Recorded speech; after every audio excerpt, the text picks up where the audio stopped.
Kineziologiya bu kinoni o'rganadigan fan emas. Men hozir sizlarga hammasini tushuntirib beraman.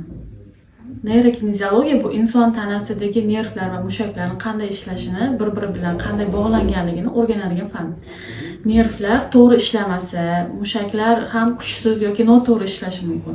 Shuning uchun neyrokineziologiya ushbu muammolarni topib, to'g'rilashga yordam beradigan fan. Kineziologiya kimlar uchun yordam beradi? Kineziologiya usuli ko'pincha mana shu quyidagilarga yordam beradi. Kimdadir jarohat bo'lsa yoki insult, nerv shikastlanishi bo'lsa, uning qayta harakat qilishiga yordam beradi. Sportchilar uchun mushak va nervlar to'g'ri ishlashi orqali natijalarini yaxshilash va jarohatdan saqlanish uchun ham yordam beradi. Bel og'rig'i, bo'yin og'rig'i yoki tananing egilib yurishi kabi muammolarni to'g'rilashga, asabiylashish, stress kabi ko'p hozir uchraydi. Stress ko'pchilikda xotira yomonlashishi kabi muammolarda asab va mushak tizimini balansini ushlash orqali yordam beradi.